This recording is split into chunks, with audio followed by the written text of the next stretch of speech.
Krishna everybody, सबका आज की गीता सत्र में स्वागत है। तो हम चैप्टर 13 में है और 13 हम देख रहे कितना कैसे अद्भुत। हमने सोचा भी नहीं था कि 13 में इतना डिटेल हमें जाने मिलेगा और सब श्लोक अपने आप में कितना कंप्लीट लगता है ना। जैसे हम एक एक श्लोक करते हैं, एक शब्द भी करते तो ऐसा लगता है कितना कुछ है उसमें समझने को। वो समझ गए तो पर्याप्त हो गया, वाकई में पर्याप्त है। क्योंकि एक एक श्लोक समझना, उस तक उसको समझना, उसको अनुभव करना, उस तक तो आप परमार्थी हो जाओगे। एक एक इसमें जो दिया गया है इतना गुण पावरफुल है। क्योंकि तो एक सब एक दूसरे से जुड़ा हुआ है ना।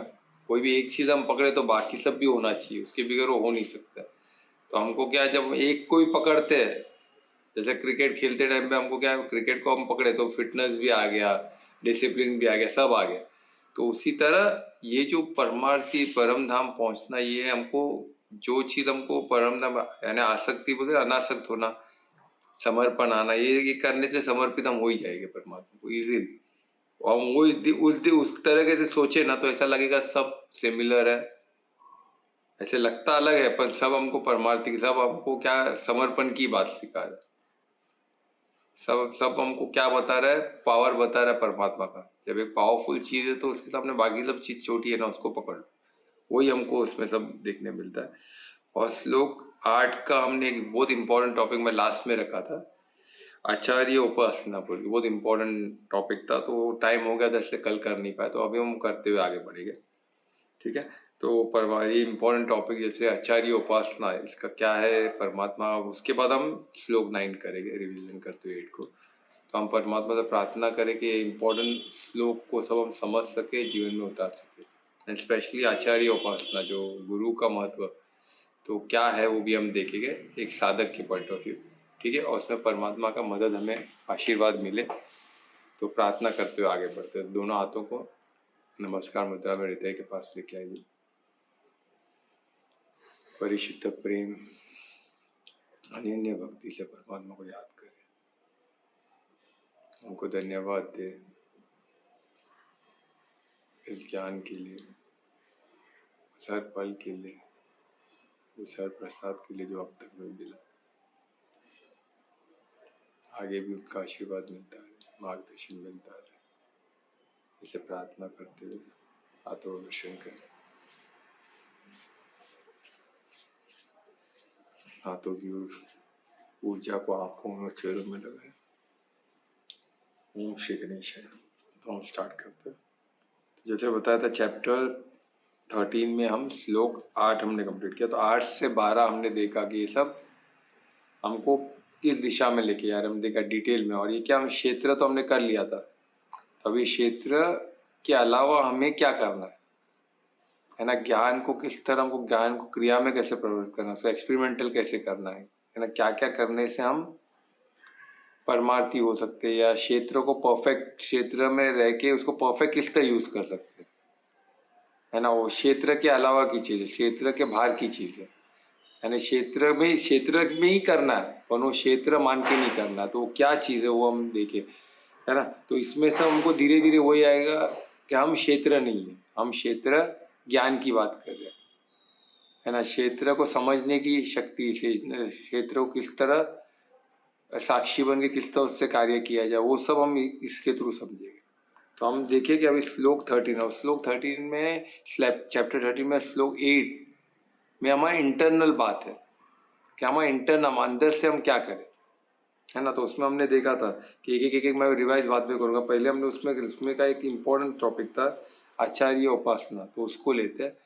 फिर आचार्य उपासना, इसमें आचार्य उपासना दिया है। आचार्य किसको बोलते हैं, इसमें गुरु उपासना नहीं दिया, आचार्य उपासना दिया।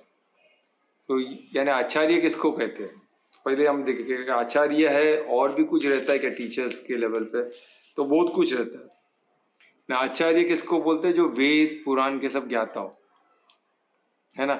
उनको वो को उसमें क्या करते, वो सब मार्गदर्शन देते, वेद पुराण में मार्गदर्शन देते। तो किसको देते, वो हर किसी को दे सकते हैं, उनकी एबिलिटी हर किसी को दे सके।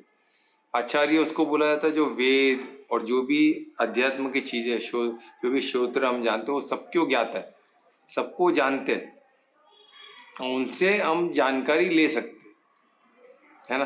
तो ये हमको आचार्य उपासना, भी उपासना किसको बोलते हैं कि उनको रेस्पेक्ट करें, उनकी बात को सुने, उनको फॉलो करे, उनके मार्गदर्शन को अथॉरिटी बोल के एक्सेप्ट करे, तो उसको उपासना बोलेगी। तो उपासना का मतलब ये नहीं भक्ति में, उनके भक्ति में लग जाओ, उनको पूजा पाठ करो, इसमें उसका मतलब वो नहीं होता है। हमको ये समझना, आचार्य उपासना है ना, उनको रेस्पेक्ट करो, उनको एक गुरु का माध्यम बोलते हैं ना, हमारे टीचर है वो समझे, और वो जो पढ़ा रहे हो हमारे उसमें मंगल है, और जो पढ़ा रहे हो क्या पढ़ा रहे हो जो अथॉरिटी है हमारा लाइफ, हमारे जो जीवन विज्ञान में वो अथॉरिटी है, उसको हम वो अथॉरिटी, ईश्वर वेद पुराण सब अथॉरिटी है ना। हमने देखा कृष्ण स्वयं कहते हैं भगवान वाची, तो ये भी भगवान वाची है। तो आचार्य को रेस्पेक्ट देना जरूरी है। हम जिसको रेस्पेक्ट देंगे उसी की बात सुनेगा ना, जिसको हम रेस्पेक्ट नहीं देते, जिनको हम महत्वपूर्ण नहीं मानते, उनके बातों को हम नेग्लेक्ट करते, तो ऐसे को हम कुछ समझ ही नहीं पाएंगे ना।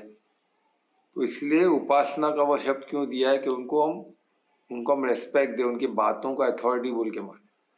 तो ये हो गया। वैसे आचार्य एक रहते ऐसा नहीं है कि उपाध्याय भी रहते। उपाध्याय कौन है?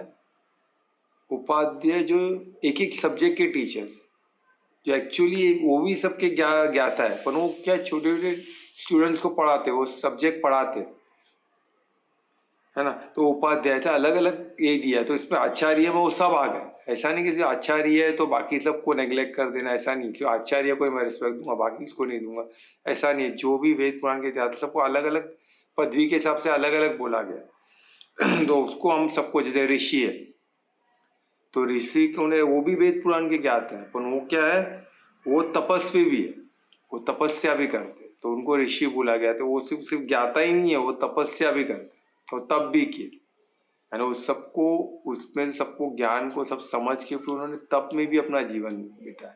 तो ऋषि, तो वो भी सबको हमको उसमें ये रखना है, उपासना सबकी उपासना। कोई ऋषि आ गया तो हम बोलेंगे हम सिर्फ आचार्य के करें, ऋषि की नहीं करेगा, ऐसा नहीं। ठीक है।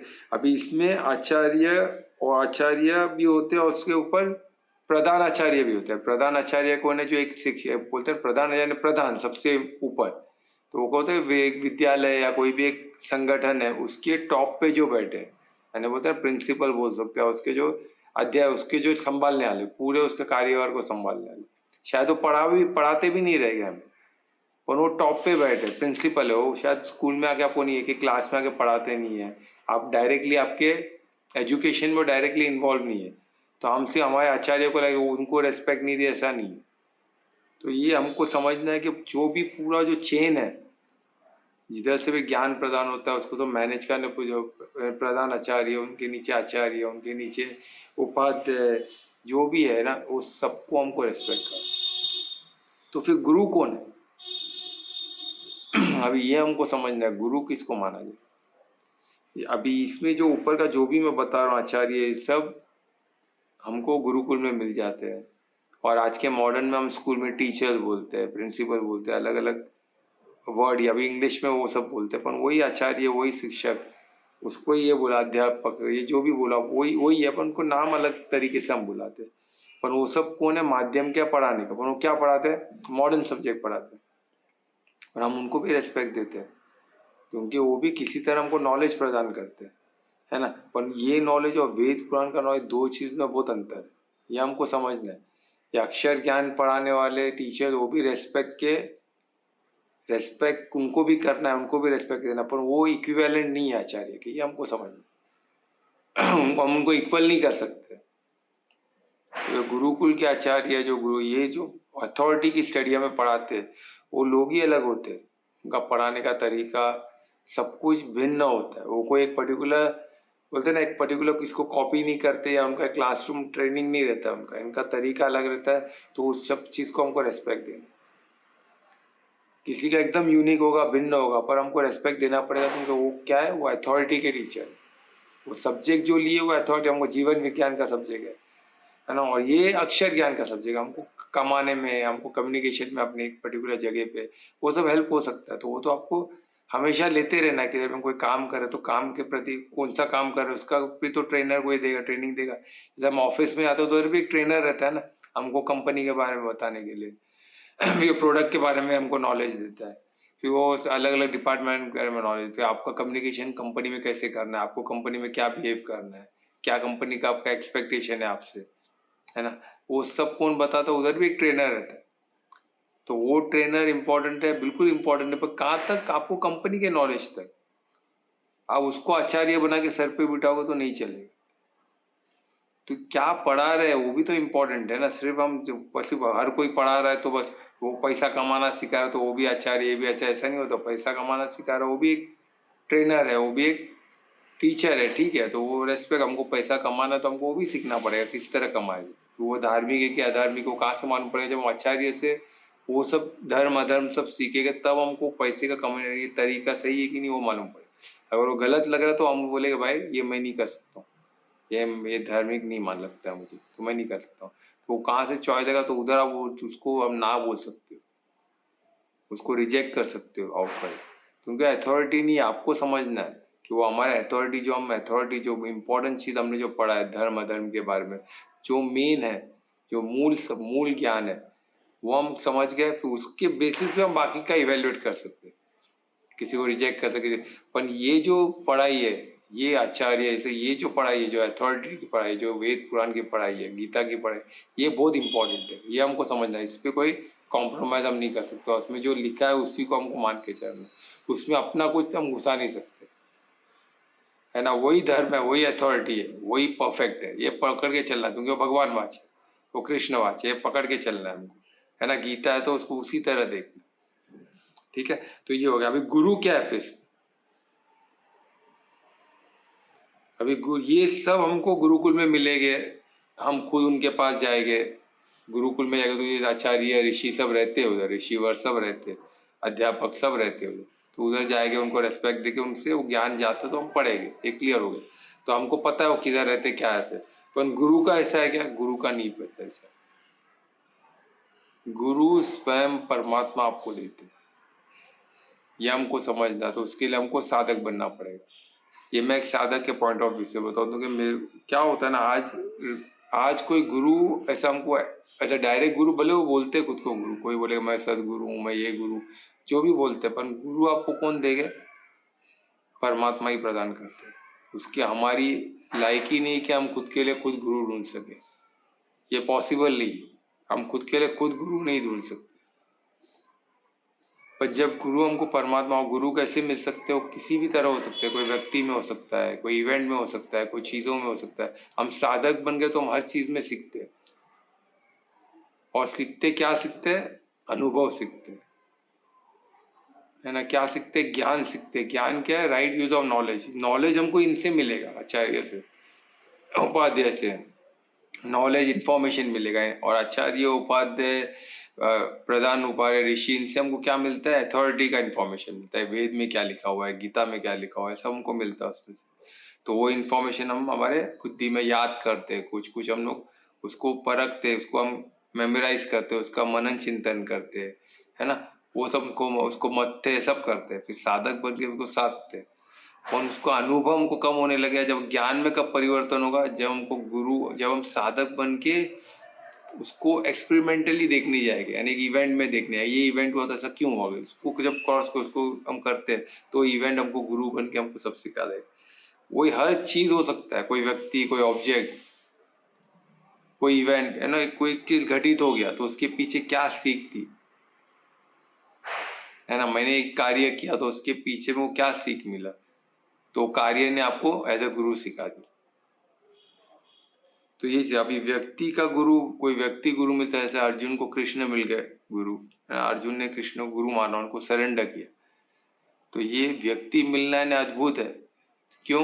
जब व्यक्ति मिल जाता है तो आपसे वो बात कर सकता है, इंटरेक्ट कर सकता है, आप उससे पूछ सकते हो, वो आपको जवाब दे सकता है। ऑब्जेक्ट और इवेंट को आप नहीं जवाब दोगे, आपको साधक बन के खुद ही इवेल्युएट करना पड़ेगा, खुद ही एनालाइज करना पड़ेगा। पर जब व्यक्ति गुरु परमात्मा, जो किसी व्यक्ति के निमित्त बोल के, किसी व्यक्ति के निमित्त बोल के जब परमात्मा आपसे बात करते हैं तो आपको वो गुरु व्यक्ति में मिल गया। तो इसको हमको बहुत महत्व देना है। तो हमको एज ए साधक हमेशा अटेंशन रखना है कि परमात्मा किसके निमित्त हमको क्या बता रहे, किसको निमित्त बना के हमको क्या बता। जैसे अर्जुन को कृष्ण को निमित्त बना के परमात्मा ने उनको गीता ज्ञान दे दी, क्योंकि कृष्ण परमार्थी थे। अर्जुन की खूबी ये थी कि उन्होंने उसको पहचाना, उनको उन्होंने सरेंडर किया। मेन प्रॉब्लम इधर होता है कि हमको सामने गुरु आ भी गए तो हम सरेंडर नहीं कर पाते। क्यों? पहली बात तो ये है, एक चीज समझना है कि जब हम खुद गुरु नहीं इवेल्युएट कर, गुरु को ढूंढ नहीं सकते, क्यों? तो हमें बस ज्ञान नहीं। और जब परमात्मा निमित्त होके किसी गुरु के थ्रू हमें बोल रहे, किसी व्यक्ति के थ्रू बोल रहे, जब हमको दिख रहा है, उनके थ्रू हमको ज्ञान मिल रहा है, हम सब समझ रहे, तो वो हो गया एक पार्ट। और जो भी कुछ चीजें हम नहीं समझते, कुछ चीज हम रिलेट नहीं कर पाते, पर हमको ये चीज समझना है कि जब हमको मिल रहा है, हमको नहीं मालूम बोल के तो हमको मिल रहा है ना। तो जो अननोन चीज मिल रहा है तो उसको इमीडिएटली हमको नहीं समझ में आएगा, ये चीज एक्सेप्ट करना पड़ेगा। तो उसको थोड़ा साधना पड़ेगा, ब्लाइंडली तो फॉलो नहीं करना। अर्जुन भी किधर ब्लाइंडली फॉलो, अर्जुन क्वेश्चंस पूछ रहा है, तो आपको साधक बन के उसको समझ के लेना पड़ेगा, क्वेश्चंस के थ्रू, प्रश्न के थ्रू, प्रश्न पूछना, जो भी आपके डाउट से क्लियर करने, ये आपको करना पड़ेगा। सब क्लियर करके आपको ज्ञान को समझना पड़ेगा। नहीं तो परमात्मा का गुरु बन के, निमित्त बन के, एक गुरु बन के आपके सामने आना, वो सब कुछ सब व्यर्थ हो गया ना। वो ऐसे ही बहुत समय तक रहेगा, ऐसा भी नहीं है। तो आपको समझना, जो समय चल रहा है वो समय के अनुकूल परमात्मा सब कार्य करते। तो उस समय को समझ के, किसके निमित्त परमात्मा गुरु बनते, वो समझ के फिर समर्पित होना, हो चीज को समझना, फिर साधक बन के प्रश्न पूछना, पूरा डाउट्स अपना क्लियर करके लेना, और उस ज्ञान को खुद का ज्ञान बनाना। ये बहुत इंपॉर्टेंट है, पूरा प्रोसेस, इसको समझना बहुत जरूरी है ना। तो तो आचार्य उपासना में गुरु उपासना भी आ गया, गुरु उपासना भी आ गया। अभी उपासना में अगेन गुरु उपासना का मतलब होता है कोई गुरु को ही भगवान समझने लग जाता। तो गुरु भगवान है क्या, ये क्वेश्चन मार्क है। तो आपको साधना होगा। अभी परमार्थी है तो कृष्ण में परमात्मा गुरु, इनको क्या दिखा अर्जुन को? कृष्ण परमार्थी भी थे ना, सिर्फ निमित्त नहीं थे। कृष्ण पूर्ण परमार्थी हो गए थे, यानी कृष्ण ऑलमोस्ट 100% सरेंडर आत्मा थे। तो जब आप खुद सरेंडर करते हो गुरु को, तो गुरु के अंदर वो कितने, अगर वो पूर्ण समर्पित आत्मा है तो आपको उनमें परमात्मा भी दिखेगा, जो अर्जुन को दिखा, क्योंकि कृष्ण पूर्ण सरेंडर थे। तो गुरु निमित्त बन के तो आए, उनको पहले निमित्त थे कि तो उनको मालूम नहीं था, पर उस समय उनको सबसे बेस्ट कृष्ण लगे, तो वो उनका हमेशा कल्याण का सोचते थे, हमेशा उनको मार्गदर्शन करते थे, और जो भी मार्गदर्शन उनको उत्तम लगता था। तो उस समय उनको सबसे बेस्ट पर्सन कौन लगा? कृष्ण लगे। क्योंकि उनके साथ वो धर्म में भी खड़े, ये नहीं कि वो अधर्म में खड़े रह के ज्ञान दे रहे, ऐसा नहीं है।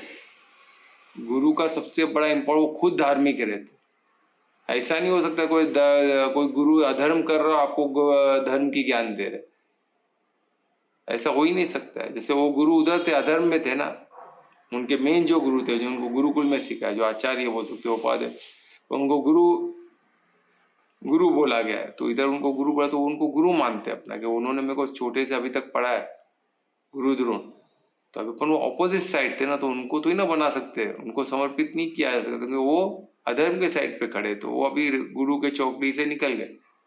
उनको रेस्पेक्ट है, तुमने उन्होंने पढ़ाया था, और उसका मतलब ये तो ही ना अधर्म में गए तो उनको तो भी गुरु मानते रहना। उस एक पल तक, एक समय के लिए वो गुरु हुए रह गए, पर आज के पल में वो नहीं है, क्योंकि वो अधर्म के साइड पे खड़े। आज धर्म के साइड पे कौन खड़े थे? स्वयं कृष्ण खड़े थे, और वो उनको मार्गदर्शन कर रहे थे, उनके सारथी थे। तो और उनके कल्याण, हमेशा उनको मंगल सोचने वाले थे, उनके सखा भी थे। तो ऐसे समय उन्होंने पूरा इवेल्युएट किया, एज ए साधक उन्होंने देखा, ऑब्जर्व किया क्या है, और उनके लिए उस समय सबसे बेस्ट कौन था पर्सन, जो उनको, पर उस समय, वो समय भी इंपॉर्टेंट है, उस समय कौन है बेस्ट वो देखना है। और उस समय स्वयं कृष्ण उनके सामने थे, तो उन्होंने उनको सरेंडर किया, उनको गुरु मान। और वो अर्जुन की ब्यूटी, और सरेंडर किया तो ऐसे किया, ऐसा नहीं डाउट, फिर वो जो बोले वो सही, कुछ हम मुझे नहीं समझा, पर वो जो बोल रहे हो सही है, मैं नहीं समझ पाया बोल के उन्होंने क्वेश्चंस किया। वो संवाद में आए, वो विवाद में नहीं आए कि ऐसे कैसे बोल सकते हो, तो बकवास है, आप क्या बात करो, मैंने आज तक ऐसा सुना ही नहीं, ये सब ऐसा तो ही ना होता है। वो विवाद हो गया, वो संवाद नहीं हुआ, क्योंकि उन्होंने उनकी अथॉरिटी मानी, तभी तो गुरु बना। गुरु कब बनाता है इंसान? कोई टीचर ट्रेनर तो ही ना बना रहे। टीचर ट्रेनर में आप चेंज कर सकते हो, क्योंकि वो का एक अक्षर ज्ञान की बात है ना। आपको लगा कि भाई ये गाड़ी में कुछ चलाना सीखना है, तो मैंने एक को टीचर बनाया, भाई गाड़ी सिखाओ मेरे को। मेरे को लगा कि उसको ही बराबर नहीं आता है, तो ये मॉडल उसको नहीं आता होगा, वो दूसरे मॉडल का, तो ठीक है भाई, आपको आप ठीक है, यहाँ तक मेरे को नहीं समझ में आ रहा है, दूसरे को दूसरे दिन दूसरे ट्रेनर को पकड़ो, कार ट्रेनर। तो वो गाड़ी सीखना है ना, कौन सा वो परमार्थ का टॉपिक आपको बता, कौन सा वेद पुराण के ज्ञाता है, एक पर्टिकुलर चीज की है बस, उनको उतना ही रेस्पेक्ट, उसके उनको बोले क्या गाड़ी चलाते, आप ही मेरे गुरु, आपकी उपासना करते बैठूं, आपके पैर पढ़ूं, आपको भगवान मानो, ऐसा नहीं होता। तो हमको उस समय हमको क्या, किस टॉपिक पे बात क्या कर रहे हो, सब देखना जरूरी है। इधर तो टीचर, गाड़ी को सिखाने वाला, क्रिकेट का कोच, क्रिकेट के कोच को भगवान मानने लग जाते लोग, क्या मैं बताऊं भैया। वो क्रिकेट के कोच है, ठीक है, क्रिकेट सिखाने के लिए तक है, ठीक है, उतना ही उनका रेस्पेक्ट। उनको आप बोलोगे कि वो आचार्य है, गुरु है, ऐसा तो ही ना होता है। वो टीचर के वो क्रिकेट के कोच है बस। क्रिकेट के बारे में उनको वो मार्गदर्शन अच्छा कर सकते हैं। अगर आपको क्रिकेट खेलना है तो आपके कोच बन, आप बोलेगे नहीं नहीं वो क्रिकेट, वो हर वो क्रिकेट के गुरु है, तो हर चीज के गुरु है, उनके पैर पकड़ लोगे, उनके पैर दोगे, ऐसा नहीं चलता। फिर आप खुद का ही नाश कर रहे हो, खुद का ही आप गड़बड़ कर, भले वो करोड़पति रहे, कोई भी रहे, पैसे से कोई इधर पैसे का किधर जिक्र ही नहीं हुआ। आचार्य तो कोई वेद पुराण के ज्ञाता, वेद हर श्रोत्र उनके उनके ज्ञाता है, वो खुद वो पढ़ चुके, खुद वो समझते हर चीज को, तो वो आचार्य हो सकते, उनका रेस्पेक्ट है और उनकी उपासना, वो भी उपासना कहते हैं दिल से, पूर्ण समर्पण से, पर वो गुरु नहीं है। उनको क्यों रेस्पेक्ट है, क्योंकि वेद पुराण के ज्ञाता है ना, अथॉरिटी के ज्ञाता है, वो आपके जीवन को बहुत कुछ बहुत दिशा दे सकते। तो ऐसे, और गुरु तो आपने देख लिया, गुरु स्वयं परमात्मा आपको देते हैं, तो उनको आप कैसे रिजेक्ट कर सकते हैं। स्वयं परमात्मा जो गुरु को अपॉइंट करते हैं आपके लिए, है ना, आपके लिए सही है, वैसे लोग को ही अपॉइंट करेगा ना, तो उसमें विश्वास होना चाहिए और उसको फिर समर्पण होना जरूरी है, नहीं तो कुछ नहीं होने वाला। उस समय के लिए समर्पित होकर उनसे ज्ञान लेना, उनको एग्जैक्टली क्वेश्चन पूछना, सब बहुत जरूरी चीज है। ये नहीं करे तो क्या मतलब है फिर। तो इसलिए इस चीज को उस तरह से ही देखना हमको, इसलिए सबसे पहला साधक बनना है, एक एक चीज को साधना है, और जैसे हम साधते रहेंगे तो हमको स्वयं गुरु परमात्मा प्रकट निमित्त बन के, गुरु निमित्त बन के आएंगे। फिर वो गुरु अगर समर्पित आत्मा है तो आपको परमात्मा दिख जाएगी उसमें, सब पॉसिबल है। पर आपको गुरु तो पहले, गुरु को तो रेस्पेक्ट करो ज्ञान के लिए, अथॉरिटी ज्ञान के लिए, जो अनुभव के साथ आएगा, जो ज्ञान आपको प्रदान करेगा, सिर्फ श्रोत्र का एक्सप्लेनेशन नहीं, वेद पुराण का एक्सप्लेनेशन नहीं, ज्ञान, उस श्रोत्र को किस तरह यूज किया जाए, उसमें कैसे आपको और पूर्ण सबका मंगल किया जा सके, वो एग्जैक्टली आपको क्लियर हो जाएगा, और वो गुरु ही कर सकते। ठीक है, तो ये था हमारा गुरु उपासना। ये से हमने श्लोक 8 हमने देखा, उसमें सप्ताह, तो श्लोक 8 में और क्या क्या था वो रिवाइज करते हुए हम आगे बढ़ेंगे। तो जैसा हमने देखा है ना कि सबसे पहले वर्ड क्या था, अनन्यतम, यानी ह्यूमिलिटी है ना, हम्बल होना।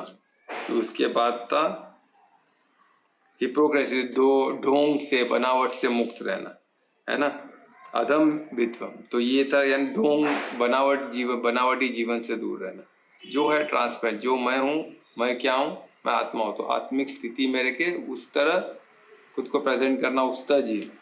ठीक है, उसके बाद था अहिंसा, था हम अहिंसा को एग्जैक्टली समझा। अहिंसा क्या, राइट यूज ऑफ शस्त्र, राइट यूज ऑफ वायलेंस, हमारे बचाव के लिए, हमारे परिवार के बचाव के लिए, हमारे साधन के बचाव के लिए, हमारे जो परिवार में जो स्त्री है स्पेशली उनके बचाव के लिए, बच्चे, स्त्री और बच्चे सबसे इम्पोर्टेंट, वो कोर है हमारे सनातन धर्म की, तो उनकी रक्षा ये प्रथम रिक्वायरमेंट है। उसके लिए आपको अहिंसा पे चलना, अहिंसा पे नहीं। अहिंसा ने नॉन वायलेंस, वो अलग चीज है ना।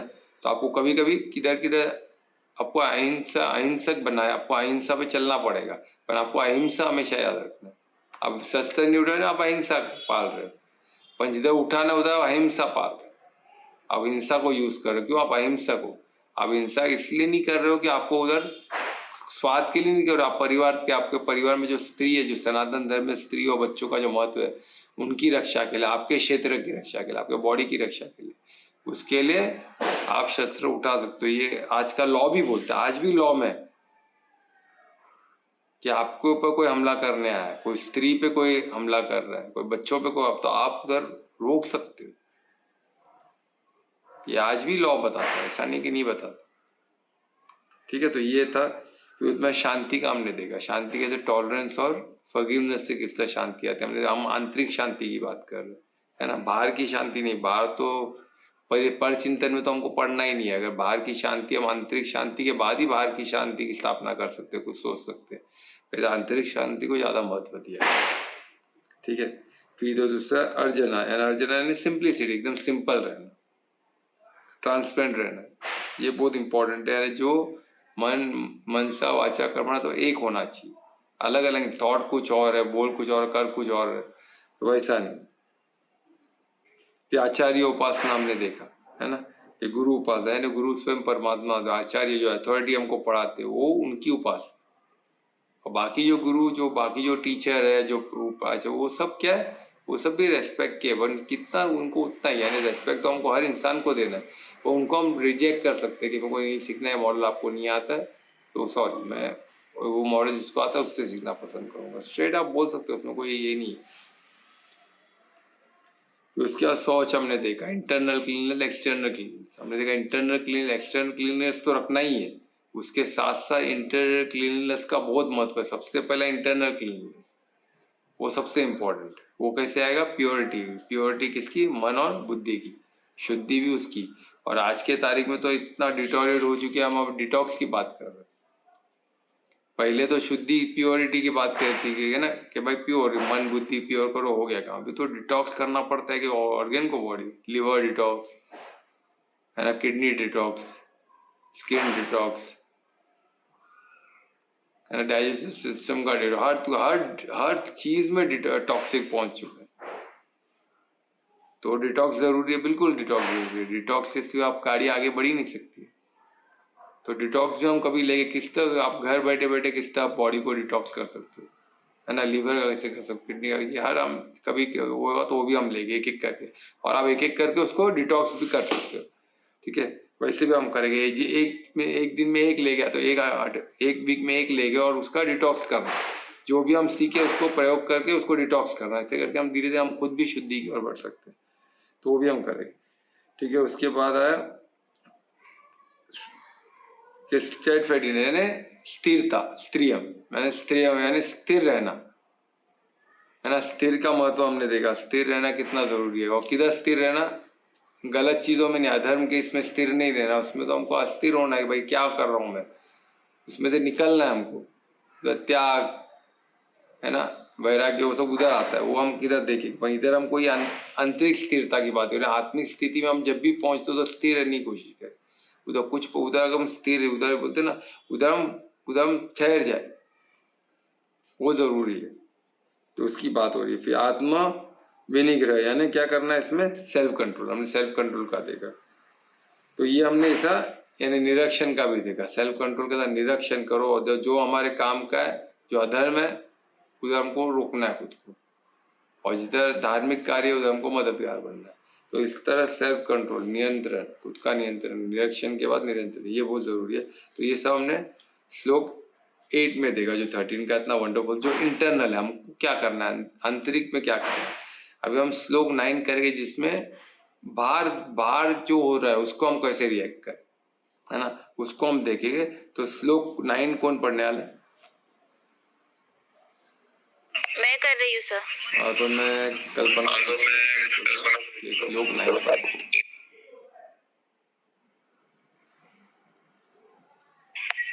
हरे कृष्णा।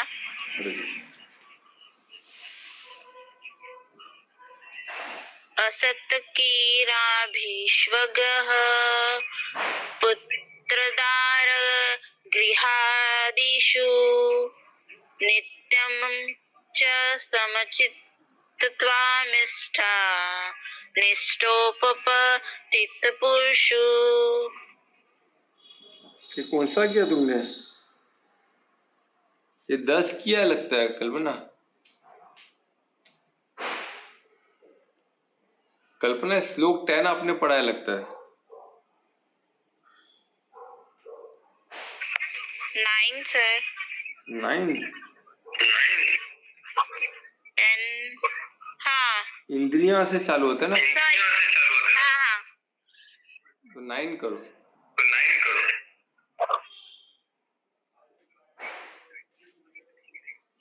इंद्रियातेषु वैराग्यमनः कार एव च जन्म मृत्यु जरा व्याधि दुःख दोषानुदर्शमनम्। अद्भुत।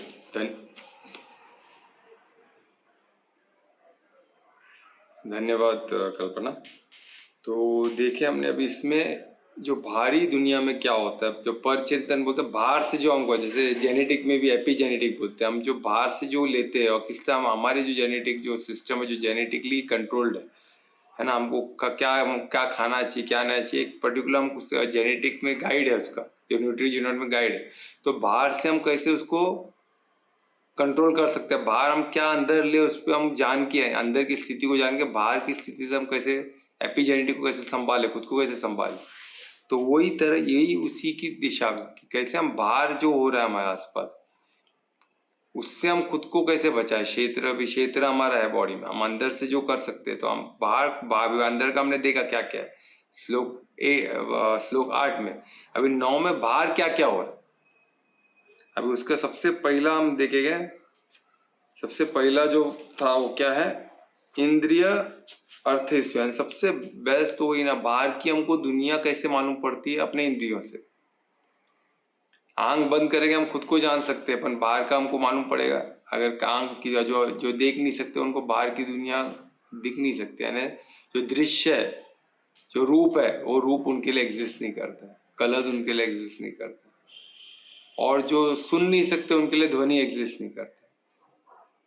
तो ध्वनि है ही नहीं उनके लिए, यानी बाहर जो भी है उसमें तो ध्वनि आउट कर दो, और जो देख नहीं सकता उनके लिए रूप आउट कर दो, है ना। और जो जिसको स्मेल नहीं आता उनके लिए गंध आउट कर दो, सुगंध गंध सब आउट। स्मेल की दुनिया उनके लिए एग्जिस्ट नहीं करती। और जो टेस्ट नहीं कर सकता उनके लिए टेस्ट एग्जिस्ट नहीं करता, स्वाद एग्जिस्ट नहीं करता। और जो स्पर्श नहीं कर सकते, स्पर्श का उनको ये नहीं है, तो उनके लिए कोई स्पर्श एग्जिस्ट ही नहीं करता। और फिर एक एक इंद्रियों में कुछ कुछ को इतनी ज्यादा मिले कि उसमें वो पूरी दुनिया उसी पे जी रहे। जैसे विजन, कोई प्राणियों का विजन इतना पावरफुल है कि वो विजन से पूरी जिंदगी जी सकते। किसी किसी का स्मेल, जैसे डॉग का स्मेल कितना पावरफुल है, मच्छरों का तो पूरा जीवन स्मेल पे ही है, उनका खाने से लेके हर चीज स्मेल से ही करते। तो उसी तरह जितना हमारी इंद्रिया, तो हमारी दुनिया अलग हो जाती है इंद्रियों से, क्योंकि बाहर की दुनिया हम कैसे परसीव करते हो, कैसे हम उसको कैसे रेस्पॉन्स करते हैं, कैसे परसीव करके उसको कैसे हम उससे इंटरेक्ट करते हैं, वही तो हमारा मेन है ना कार्य। परमात्मा ने मनुष्य और हर एक को उनके हिसाब से परमात्मा ने इंद्रिया दिया, समझने की क्षमता दी, क्योंकि योग माया से सब अदृश्य है। तो हमको योग माया से उतना ही दिखता है जितना हमारे लिए जरूरी है, तो वो भी हमारा ही मंगल है, ये हमको समझना पड़ेगा कि हम जो परसीव करते हैं एज ए ह्यूमन बीइंग वो हमारे लिए बेस्ट है। उसके अलावा हमको और डिटेल में जाना नहीं। हम बोले कुत्ते की तरह हम सब स्मेल में भी कुत्ते से आगे निकल जाए तो ये हो नहीं सकता। अगर उसमें हम घुसने जाएंगे तो हमारा उसमें अमंगल छुपा हुआ, उसमें मंगल कैसे होगा। अगर इतना जरूरी होता तो परमात्मा हमको इतना स्मेल देते ना, कुत्तों से बढ़ा देते, नहीं दिया ना हमको। वो हमारे लिए योग माया से अदृश्य हमको नहीं जाना है, पर हम क्या कर रहे हैं, हम गैजेट्स के थ्रू, मशीन्स के थ्रू हम उसमें भी, वो क्षेत्र में भी, उधर भी घुस रहे। ऐसे ऐसे मशीन बनाए जो कुत्तों की तरह स्मेल कर सके, तो वो नहीं पॉसिबल होगा, क्योंकि हमको परसीव ही नहीं करेगा, हमको पता ही नहीं है क्या है वो दुनिया। तो हम कैसे उसको मशीन बनाएंगे। तो इवेल्युएट करने के लिए तो हमको पता होना चाहिए ना कि राइट है रॉन्ग है। तो कुछ रॉन्ग चीज आ गया हम उसको सही पकड़ के चले गए, फिर गलत करेंगे, फिर और ब्लंडर करेंगे, और वही हो रहा है। जो चीज योग माया से हमारे लिए अदृश्य है वो हम समझ ही नहीं सकते, उसको इवेल्युएट तो दूर की बात, कुछ नहीं कर सकते हो। तो ये चीज को हमको समझना है, इसलिए इसको इंद्रिया अतिष्ठ हमको समझना है कि हम ये और ये चीज है ना, हम जो अभी देखे सेल्फ कंट्रोल से ऊपर की चीज है। हमने श्लोक 8 में सेल्फ कंट्रोल है ना, वो इंटरनल कंट्रोल की बात हो रही, पर ये बियॉन्ड है। हम जो बाहर जो दिखता है वो हम पे असर नहीं करना चाहिए। अभी जो हम बाहर देख रहे हैं हमारे इंद्रियों के थ्रू हम देख रहे हैं, तो जो हमको दिख रहा है वो वैसे ही है क्या? उसके अलावा उसका कुछ हो सकता है? बिल्कुल हो सकता है। हमको इस तरह दिखाए तो योग माया से हम वो उसको वैसे ही देख सकते, उसका बाकी तरीका हो सकता है देखना, बिल्कुल हो सकता है। उसको एक जानवर कुत्ता अलग तरीके से उसको जानता है, एक मच्छर उसको अलग तरीके से जानता है, एक अलग शेर उसको अलग तरीके से जानता है, एक बर्ड उसको अलग तरीके से, बटरफ्लाई उसको अलग तरीके से जानता है। वही चीज को सब अलग अलग तरीके से परसीव करते हैं। हम जो परसीव करते हैं, पर हम जो परसीव उसको जिस तरह करते हो हमारे लिए मंगल, ये हमको सोचना है। और उसमें मंगल है तो उसमें हमको अटैच होना है क्या? नहीं, उसको हमको समझना है। कोई अगर सत्यम शिवम सुंदर है बहुत खूबसूरत दिख रहा है तो है भाई, तू क्रिएशन सत्यम शिवम सुंदर है, तो ये हमको समझना। तो हमको क्या करना है, ये सब परमात्मा का ऐश्वर्य बोल के उसको जीना है, खुशी से जीना है कि परमात्मा का ऐश्वर्य क्या, उनकी लीला क्या अद्भुत है। स्टेट ऑफ विस्मय में रहना, वाओ, स्टेट ऑफ वाओ बोलते ना, वाओ क्या वंडरफुल है, वो खुशी में, वो आनंद में, वो ब्लिस में रहना, और विस्मय में रहना, वाओ स्टेट ऑफ वाओ, क्या वंडरफुल है, वो अद्भुत है। ये नहीं कि वो खूबसूरत तो मेरे पास होना चाहिए, मेरे कब्जे में होना चाहिए। तो ये सोच आ गई, वो गलत हो, जैसे रावण ने किया। हर खूबसूरत चीज मेरे पास होनी चाहिए, मेरा अधिकार, दूंगा, मैं सबसे ताकतवर, मैं महाराजा का राजा महाराजा हूं, है ना, मैं लंकेश्वर हूं। क्या क्या उनके डायलॉग रहते थे, हमने देखा रहा सीरियल में जो दिखाते, तो कुछ कम नहीं रह गए, उससे ज्यादा ही हो गए। तो हमको लगता है कि इसमें बड़ा चढ़ा के नहीं, तभी राक्षसों के, तभी वो हमको भी अहंकार हमको क्या क्या बुलवाता है, क्या क्या परसीव कराता है। अहंकार बहुत खतरनाक चीज, हमने देखा रहा अहंकार से कैसे बच के रहे। तो वो भी इसमें आएगा कि अहंकार जो ये बाहर की जो इंद्रियां का जो हमको दिखता है उसको हमको कंप्लीट नहीं मानना है, वो हमको ऐसे दिखे, है ना, और बहुत अच्छा दिख रहा है तो एक्सेप्ट करो परमात्मा की क्रिएशन को। तो क्रिएशन सत्यम शिवम सुंदर है ना, तो अच्छा ही रह रहा है। अब कुछ बुरा दिख रहा है तो क्या है, वो हम वैसे परसीव कर रहे हैं, नेचुरली उतना खराब नहीं रहे, हमको ऐसे दिख रहा है तो हमको उससे दूर रहे। और कोई ज्यादा अट्रैक्ट कर रहा है तो हमको उसको छिपा, ऐसा भी नहीं है, वो हमको ऐसा दिख रहा है। पर हमको ये समझना, हम भी सत्यम शिवम सुंदरम के पार्ट है ना, हम भी उतने ही सुंदर है, क्योंकि हम भी तो सत क्रिएशन के पार्ट है, बॉडी भी तो क्रिएशन का पार्ट है ना, हमारा जो आत्मा है वो भी तो परमात्मा का अंश है, पर वो क्रिएटर का पार्ट है, और ये बॉडी जो है क्रिएशन का पार्ट है। तो सत्यम शिवम सुंदरम होना ही होना है, और उसमें कुछ गड़बड़ है तो वो भी किसके वजह से हुआ, हमारे वजह से हुआ, ये क्लियर होना चाहिए। तो फिर आप इसको क्लियर करोगे, यानी सेंस प्लेजर में हमको खुद को, सेंस ऑफ प्लेजर, जो प्लेजर जो मिलता है ना, जो हमको सेंसेस से हमको जो उसका प्लेजर दिखता है उसके पीछे का, तो उससे हमको दूर रहना है। तो वो क्या करेगा, हमको उसमें हम और फंसते रहेंगे। तुम क्या वो हम भोगेंगे नहीं, ऐसा नहीं है, परमात्मा तो परम भोगता है, वो तो भोगते ही हर चीज, तो हम क्या सेकेंडरी भोगता है, हमको समझना। तो भोगने के पीछे इतना पागल नहीं होना कि अपना जीवन का मकसद पर्पस ही हम बाजू में छोड़ दें। अगर भूख लगी तो खाओ ना, कौन मना कर रहा है, तो टेस्टी खाना खाओ जो खाना है, पर हमारे बॉडी को जो सूट होता है खाओ ना। हम सिर्फ टेस्ट देखेंगे तो बॉडी को हार्म करेंगे तो खुद ही ना, परमात्मा के जो लॉर्ड, जो भी लॉ के जो पर्सोनिफाई करते हैं हम, जो देवी देवता है, हमको तो ही ना छोड़ेंगे। तो ये हमको ये क्लियर होना चाहिए। तो वो इसका मतलब वही है कि हमको प्लेजर में, तो हमको परमात्मा की तरफ बढ़ना है, हमारे जीवन का मकसद ही यही है कि हमको, हम परम धाम के वासी, हमको उधर पहुंचना है। तो उसके लिए क्या करना पड़ेगा, पूर्ण समर्पण। पूर्ण समर्पण क्या आएगा, जब ये सब ये भारी दुनिया के आकर्षण से निकलेंगे तो वहां पहुंच पाएंगे। तो ये क्लियर हो गया, ठीक है। फिर उसके वैराग्य, वैराग्यम, अभी वैराग्यम क्या है? रिनॉन्सिएशन, या इसको ये भी बोल सकते हैं कि डिस्प्लेजर। हमको कोई चीज प्लेजर में फंसना नहीं। कोई चीज एकदम ऐसा लगता है कि ये तो बहुत मजेदार था, तो इसको तो एंजॉय करना है, इसको तो एक्सपेरिमेंट करना ही पड़ेगा भाई, तो इतना अच्छा लग रहा है, इसको एक्सपेरिमेंट, तो जीवन का फायदा क्या है? लोग ऐसे ऐसे बोलते हैं, लाइफ में ये चीज एक्सपीरियंस नहीं करो तो फायदा क्या है? और उसको फिर एक्सपीरियंस करने के चक्कर में पैसे खर्च होते हैं, समय व्यर्थ में जाता है, और सबसे बुरी बात, पाप सर पे उठा लेते हो। किधर किधर तो चलो कुछ पैसे गए, ये गया तो ठीक है, पर पाप को सर पे ले लेना, कोई अधर्मी कार्य कर देना, अपना पूरा ग्राफ, अपना पूरा उड़ती कला को डाउन की तरह गिरती कला में ला लेना है, कहाँ की अक्लमंदी है?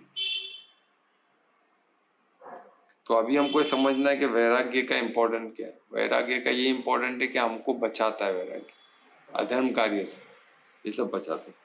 ठीक है, अब इसमें और एक इम्पोर्टेंट पॉइंट है अहंकार। अहंकार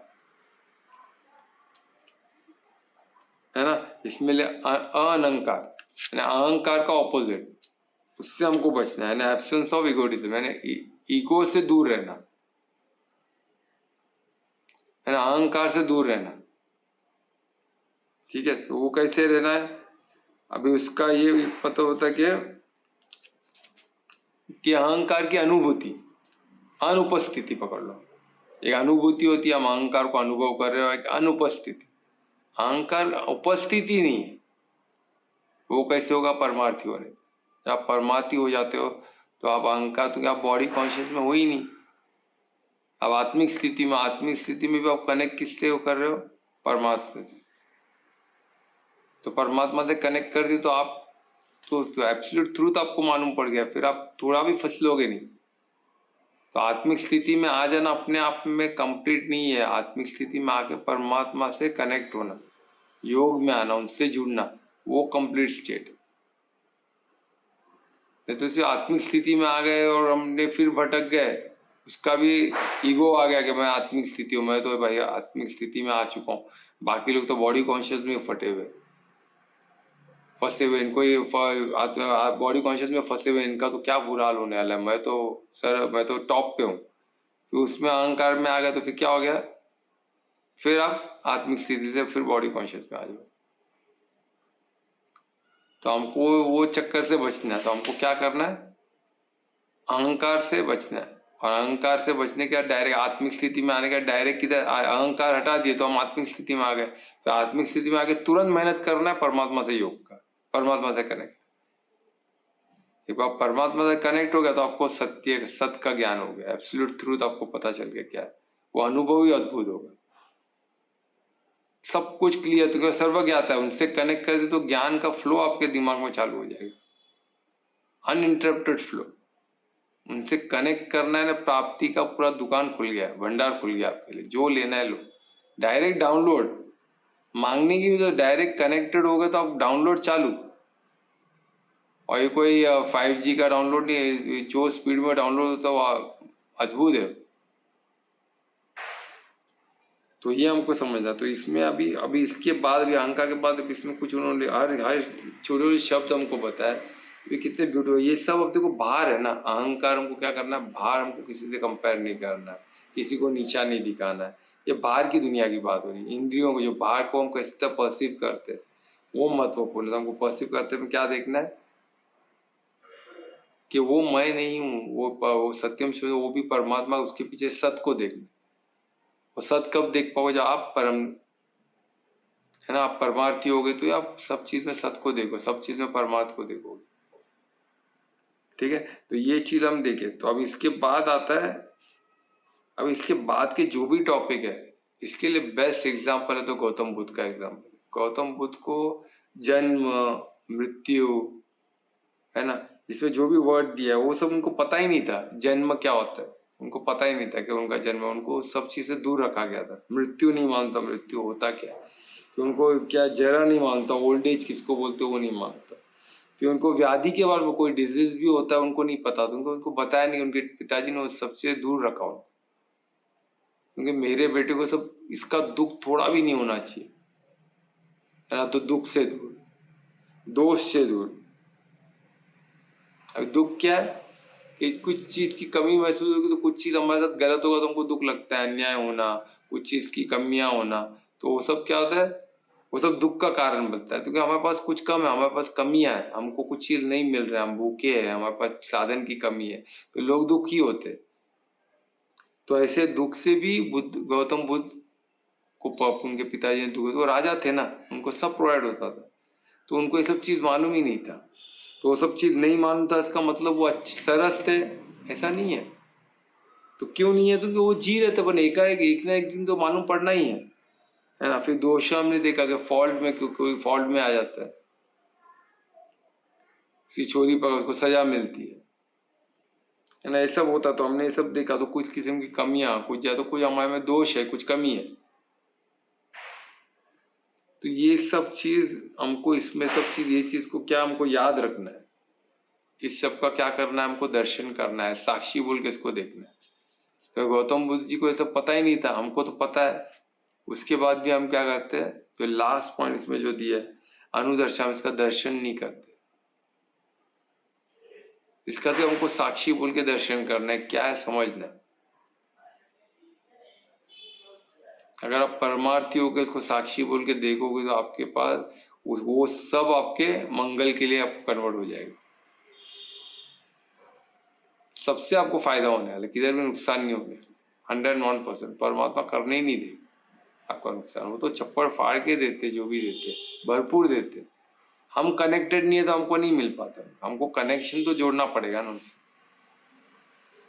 तो ये इसमें है। अब इसमें क्या है, बहुत अभी गौतम बुद्ध को मैं रिलेट किया, तो गौतम बुद्ध को उनसे बचाया कर रखा थे, पर एक बार उन्होंने किसी को डेथ को बॉडी जाते हुए देखी, तो उन्होंने पूछा है क्या है, तो उन्होंने बोला एक का मृत्यु हो गया, तो उनको तभी मृत्यु क्या मालूम। तो तब तक सोचो क्या उन पे शौक बिता रहे, उसको लग रहा मृत्यु का मालूम है, सडनली उसको मालूम पड़ गया कि मृत्यु होती है भाई, तो उसके दिमाग में क्या भय आया रहेगा सोचो। उसको तो अभी तक लग ही नहीं रहा था कुछ मौत होता है, वो तो ऐसे में राजमहल में इनफाइनाइट टाइम तक रहने वाला, ऐसा तो होता नहीं है। जब उसको डेथ मालूम पड़ा, उसको वो हिल गया। फिर तो बर्थ मालूम पड़ा, एक जगह बच्चे पैदा हो रहे हो, सब देख रहे हैं छोटे छोटे बच्चे पैदा हुए, कहाँ कैसे हो गए। हम ह्यूमन बीइंग, हर जानवर, हर कोई है ना, अपने जैसे एक रिप्रोड्यूस करता है। तो ये सब चीज कॉमन, ये सब चीज पर पता नहीं था, तो उनको क्या सब चीज का क्या हुआ, शौक लगा उनको, देखे सब क्या है सब, वो एकदम शॉक हो गए। और उन्होंने ये सब, इसके अलावा उन्होंने क्या देखा, व्याधि, डिजीज देखा कि कोई एकदम बीमार है, हाथ पैर इतने कमजोर हो गए, चल नहीं पा रहा है, उठ नहीं पा रहा है, इतना दुख। तो उन्होंने दुख को महसूस किया, दोष को महसूस किया, कितनों में क्या क्या कमियां, अभी तक हम देखते हैं कमियां है, जैसा विटामिन डिफिशियंसी, पैसे की कमी।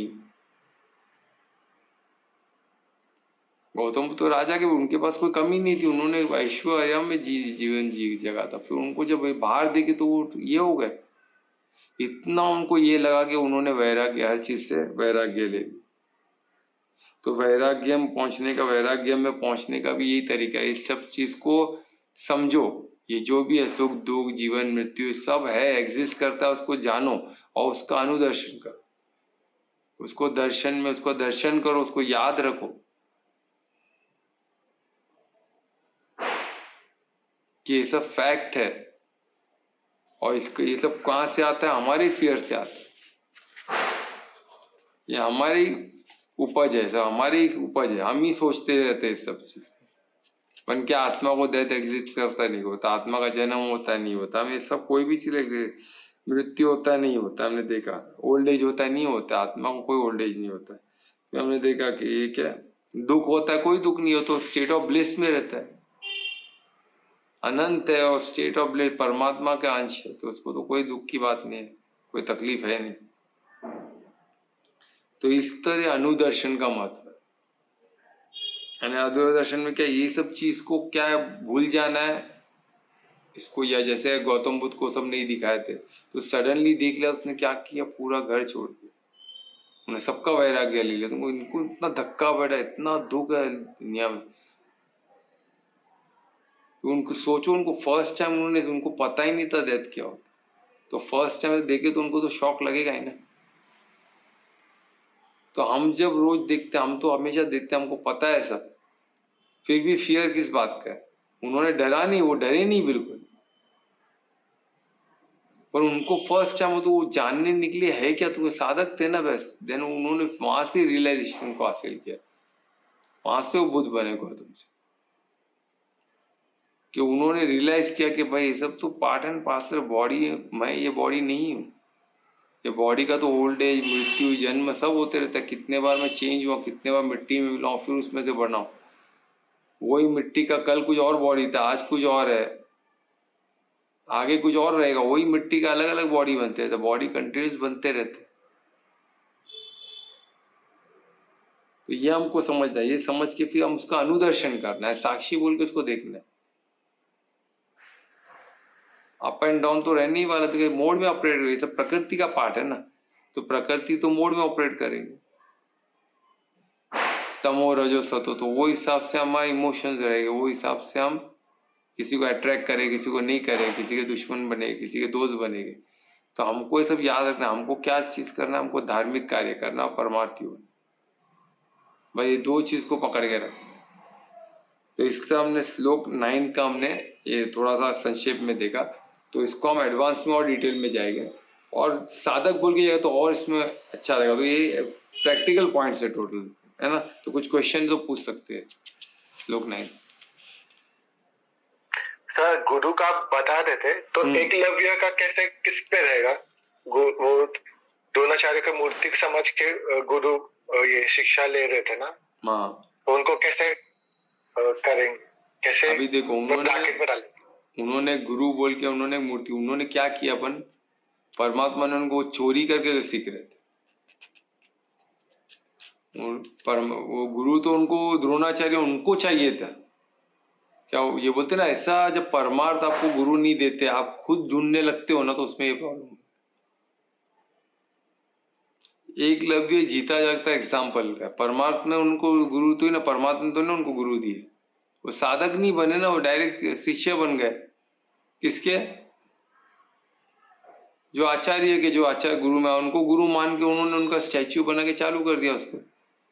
उधर जो भी सीखते हो, उधर देखते थे कोई क्या कर रहा है, उधर आके वो खुद प्रैक्टिस करता था, और प्रैक्टिस करते करते उसमें वो नंबर 1 हो गया। पर वर्ण का ये ध्यान रखना है ना, वर्ण कौन डिसाइड करता है? गुरु डिसाइड करता है ना कौन क्या वर्ण करेगा। तो क्षत्रिय सिर्फ तुमको ताकत पे मिलता है ऐसा नहीं है, वो शस्त्र का सही यूज कर सको, वो क्षमता भी तो देखी जाती है। राइट यूज ऑफ, अहिंसक है कि नहीं वो भी देखा जाता है। कोई अहिंसक नहीं है, हिंसक इंसान को आप क्षत्रिय किधर, क्षत्रिय कैसे बना सकते हो? अहिंसक को ही क्षत्रिय का पदवी मिलता, उसको राइट यूज ऑफ ये वायलेंस का, शस्त्र का राइट यूज तो पता होना चाहिए, किधर करना है किधर नहीं करना है। इसको तो सिर्फ सत्य यूज करना है, वो कैसे, वो किधर भी कर सकता था, तो वो धर्म के अगेंस्ट भी कर सकता था। इसलिए परमात्मा बोलते ना, इसलिए गुरु परमात्मा देते तो सही देते, आपके लिए राइट, आपको तभी नहीं लगेगा, पर आपके लिए जो बेस्ट रहेगा वही गुरु बने। तो हमको एज साधक बनना है, हम क्या बन सकते हैं? साधक बन सकते हैं और साथ सकते हैं अच्छे से, तो ऑटोमेटिक गुरु परमा देता। ये भी एकलव्य कर सकते थे, और उन्होंने ऐसा नहीं किया, उन्होंने चौथ किया, उन्होंने मन मत किया अपना कि मैं दुनिया को अपना गुरु मानता हूँ, तथा खुद ही अपना गुरु नियुक्त कर रहा है, खुद ही ये एक्सेप्ट कर रहा है गुरु। तो ऐसा तो ही नहीं चलता है, क्योंकि ज्ञान, कौन सा ज्ञान की बात कर रहे हैं? एकदम पवित्र ज्ञान की बात कर रहे हैं, वेद पुराण के गीता की बात हो रही है। तो इधर कोई भी किससे कुछ भी नहीं ले सकता है ना, उधर प्रॉपर ये है ना। ठीक है, कुछ समझ में आया?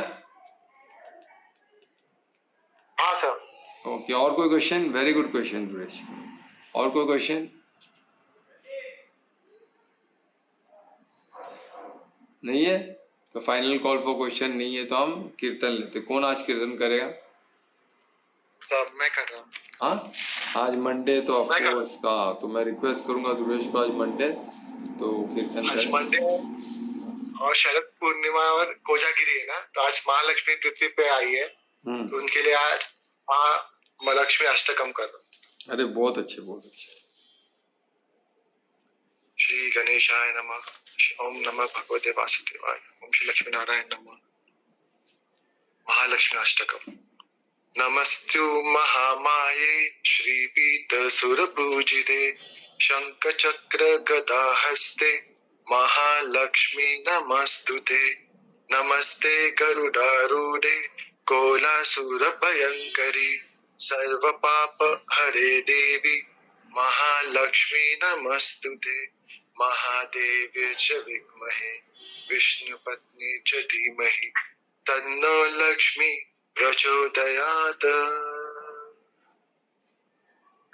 सर्वज्ञ सर्ववर्ते सर्वदुष्ट भयंकरी सर्वदुःख हरे देवी महालक्ष्मी नमस्तुते। सिद्धि बुद्धि प्रदे देवी भुक्ति मुक्ति प्रदायिनी मंत्रमूर्ते सदा देवी महालक्ष्मी नमस्तुते। महादेव्य च विद्महे विष्णुपत्नी च धीमहि तन्नो लक्ष्मी प्रचोदयात्। आद्यन्तरहिते देवी आद्य शक्ति महेश्वरी योगये योग शंभूते महालक्ष्मी नमस्तुते। स्थूल सूक्ष्म महारौदे महाशक्ति मयूदरी महापाप हरे देवी महालक्ष्मी नमस्तुते। महादेव्य च विद्महे विष्णुपत्नी च धीमहि तन्नो लक्ष्मी प्रचोदयात्। पद्मासनं स्थिते देवी परब्रह्म स्वरूपिणी परमेशी जगन्माता महालक्ष्मी नमस्तुते। श्वेतंबरधरे देवी नानालंकार भूषिते जगत्स्थिते जगन्माता महालक्ष्मी नमस्तुते। महादेव्य च विद्महे विष्णुपत्नी च धीमहि तन्नो लक्ष्मी प्रचोदयात्। महालक्ष्मी अष्टकम सूत्रम यह पठे भक्ति मन नर सर्व सिद्धि मवाप्नोति राज्यं प्राप्नोति सर्वदा। एका कालम प्रते नित्यम महापाप विनाशनम द्विकालम यह पठे नित्यम धान धान्य समन्वितः। त्रिकालम यह पठे नित्यम महाशत्रुन विनाशनम महालक्ष्मी भवन नित्यम प्रसन्न वर्धे शुभ। ओम ह्रीं श्रीं लक्ष्मीभ्यो नमः। ओम श्री महालक्ष्मी माते नमः।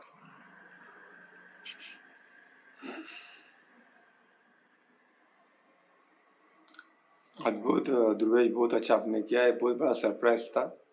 हमने देखा किस तरह प्रैक्टिस से, किस तरह भक्ति से हम कुछ चीज ठान लो तो होता है ना। तो ध्रुवेश एक एग्जाम्पल है। पहले वो प्रोनाउंस करने में उसको डिफिकल्ट होता था, ऐसे अद्भुत अद्भुत श्लोक ऑलमोस्ट बाय करके कर रहा है। बहुत बढ़िया, धन्यवाद ध्रुवेश का। तो महामंत्र कौन करेगा? ध्रुवेश कर रहे हो आप? हाँ सर। हाँ, तो मैं रिक्वेस्ट करूंगा ध्रुवेश को महामंत्र अभी करें। तो आज के दिन ही महारास हुआ था तो सब गोपियां कृष्ण के साथ हुआ था। तो बहुत आज के दिन तो बहुत अच्छे। तो महाराष्ट्र में हम अनुभव करें महाराष्ट्र का इस गीत के साथ। चलो, बहुत तो निश्चित काल रहता है। तो आज 11:15 से 12:30 तक रहता है। तब उस समय सोना नहीं है और ये मंत्र का जाप 12:30 रात के। ओके, हाँ, तो इसमें 51 या 108 बार ऐसा मंत्र बोल सकते हैं। ओम ह्रीं श्रीं लक्ष्मीभ्यो नमः। मैंने एक ग्रुप में डाल दिया, तो जिसको चाहिए देख सकता है। ओके, है ना। तो कोशिश करो कि महाराष्ट्र का अनुभव सब करे, है ना। तो सबको शुभकामनाएं आज के इस महाराष्ट्र के लिए। तो हम सब जगेंगे और महाराष्ट्र का अनुभव लेंगे। चलो, महामंत्र। हरे कृष्णा कृष्ण कृष्ण हरे हरे हरे राम राम राम हरे हरे हरे कृष्णा कृष्ण कृष्ण हरे हरे हरे राम राम राम हरे हरे। हरे कृष्णा कृष्णा कृष्णा हरे हरे हरे राम राम राम हरे हरे।